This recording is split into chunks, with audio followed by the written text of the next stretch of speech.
Last week we touched on War Dogs for the first time, a new upcoming FPS title developed by Bulkhead. It was a game that wants to innovate on the FPS formula in a way that we haven't quite seen yet, taking popular elements of modes you wouldn't normally think of combining, but putting those together.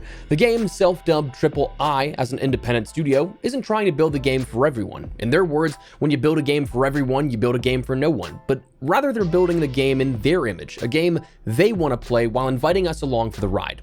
In our last discussion, it's piqued my interest, but earlier today they've put out a new dev blog of sorts, detailing a bit of the plans for early access and even more of the gameplay loop, and it's pretty interesting. Today we're running down some rather interesting details about the upcoming project and what you should know. So drop your thoughts down below, drop a like if you enjoyed the video, and make sure to subscribe to stay updated with all kinds of FPS content here on the channel. I'd love to have you in the community. But for now, let's get into it. So first and foremost, if you haven't seen the initial overview of this, what is War Dogs? Well, it's an in-development tactical all-out warfare FPS title, a large-scale 100-player sandbox with a King of the Hill style combat system, destructible and constructible map layouts where players will fight for control of randomized zones to reach the end goal of 100 points. The mission focus is creating an immersive game based around communicating with your squad, vehicle play, and large-scale combat. Each match will have 100 players dispersed amongst 3 teams, fighting over for the control zone. Every 30 seconds, whichever team has more players in that control zone gets a point. The goal of which is to, of course, reach 100 points for that win. So yeah, the matches are going to last quite a bit of time. Now, on top of that, there's a feature called the Hot Zone, where it's a moving sub-zone inside that control zone, a secondary focal point. In that, cash payouts for all actions are doubled, but also player counts count as double in that hot zone towards the overall control zone, meaning you can swing the tide of the battle with the right squad placement. One cool thing when we talk about squad play is there is no squad limit, so if you have one friend you want to play with, or theoretically 98 others, you can do that. They also have additional UI, squad locking, squad voice chat, and other things that will bolster out that squad and communal experience for you and your party. The game does have an economy system where every single life you have to build a loadout before jumping into battle. Kind of like, for a simple explanation here, the Counter-Strike and similar games like Valorant's buy phases. Each of the items you end up wanting to bring into battle will have a cost. You end up starting with 10,000 cash to work with, but can obtain more as you go along for just about any action you take. Additionally, there are different roles you can end up taking in the game as well. Assault, medic, recon, support, pilot, however you want to play, there's a way to fit that mold in-game that rewards you. Now, there's a few other things to note here without diving too deep into the fundamentals, but number one, it has zero goals of being a Battlefield or COD killer. They've even said that they only hope to keep 3,000 to 10,000 players concurrently. So it's not intended to be, nor envisioned to be, this global blockbuster that needs to keep 500,000 players concurrently to keep the lights on. Though I'm sure devs would never say no to more players or revenue for a studio, but it's not their primary directive. Additionally, the game is also aiming to launch into early access later in 2026, with playtests coming sometime earlier than that. Early access, their goal is to stay there for about 12 to 24 months so they can build the game out communally before a sort of 1.0 launch. It's also planned to come to console, but they just don't know when that time frame will be just yet. However, it is absolutely on their to-do list.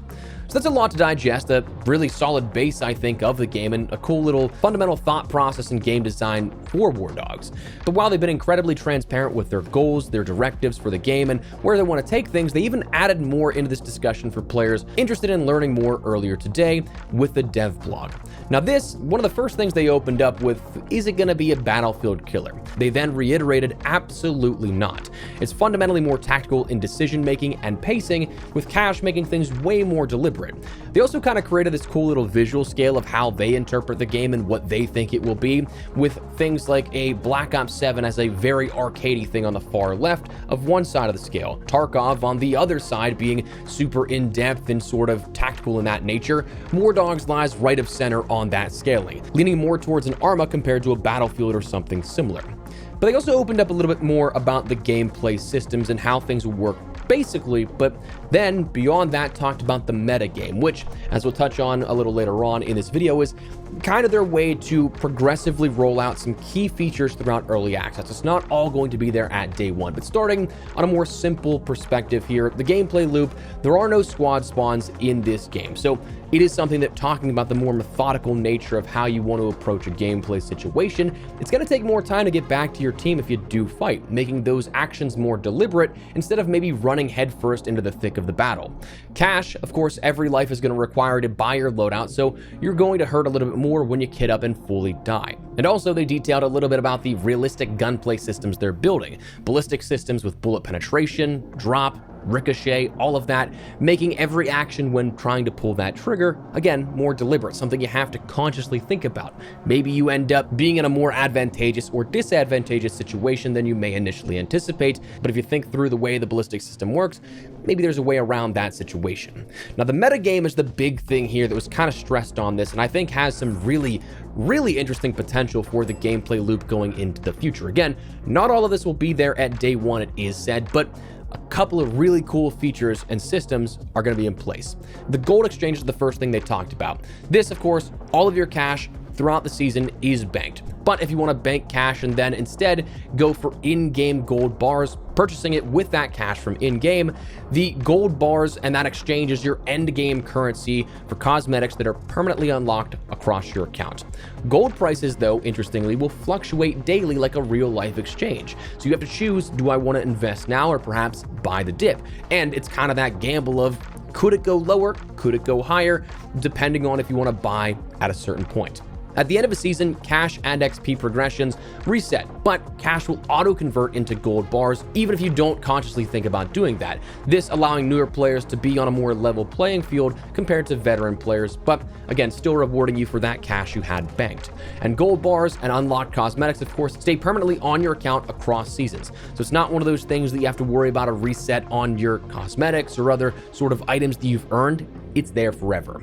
Now, player skills are also going to come in contact here with the gameplay systems, where these will add permanent value across seasons by playing ways that you want, and will be something that is an incremental but permanent progression system that allows the veterans to feel that their time has really been invested into how their gameplay works, rewarding them for that playtime.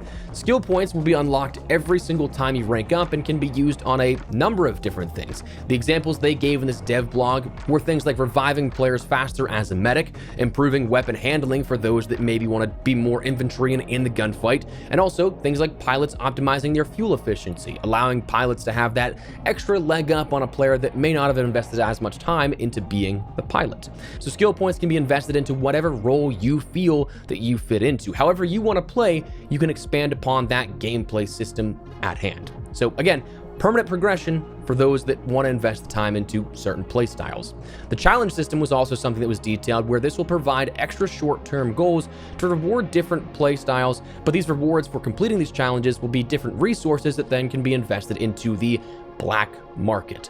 The black market is the seemingly big sort of system at hand here that when you talk about the future and the end game, this is kind of what it feels like to me, and it sounds pretty cool. This is going to be a more interesting way for players to be able to spend their cash out of the match, not just in game where you end up having the ability to buy weapons and things for each life.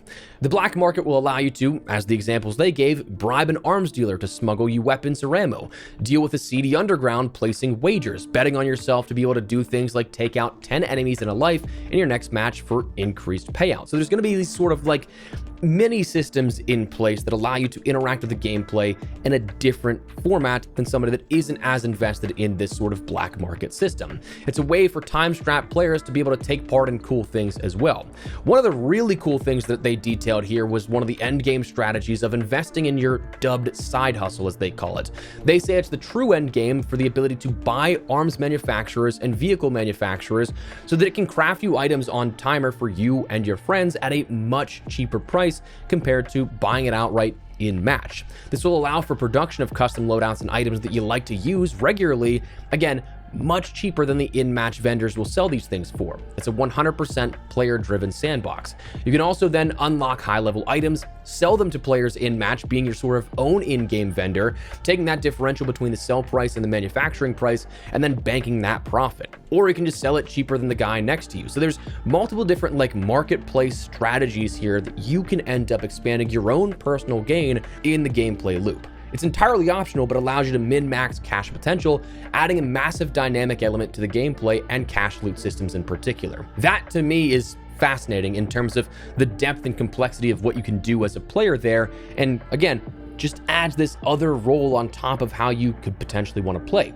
Sure, maybe you want to be that guy that jumps headfirst into all the action, but also you could be the arms dealer if you wanted to do that, probably focusing more on crafting that ability to be the one that provides everything for players while still making that profit that you can use whenever you want.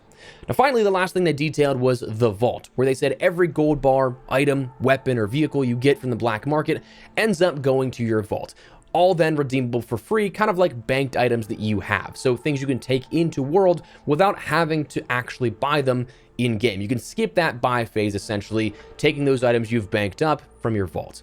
Now, the size of your vault will be limited, but will be upgradable, so kind of like your stash from an extraction shooter. Think of that, and then bring it into a PvP sort of respawn game mode on this large scale.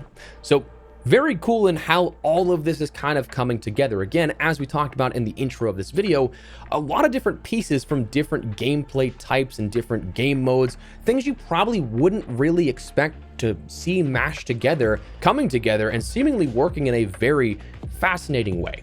So personally speaking, I'm looking forward to seeing more of this. I hope they start doing some play tests soon, and because I would love to get some hands-on with that.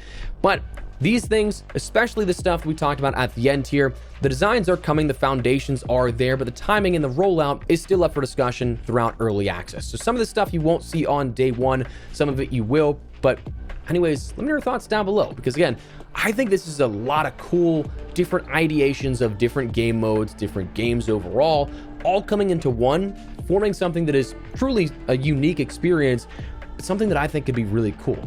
So let me know your thoughts down below. What do you guys think here of this? You guys liking the sound of War Dogs and everything we've seen thus far? Are you looking forward to any playtests that may be coming in the near future? Let me know your thoughts down below. But if you guys enjoyed the video, you found it at all insightful, do me a favor, drop a like on it. And of course, if you aren't new to the channel, make sure you subscribe so you don't miss a single thing. We're in all things FPS content. I'd love to have in the community. But for now, thanks so much for watching. Mine has been Espresso. I'll see you later. Take care and peace.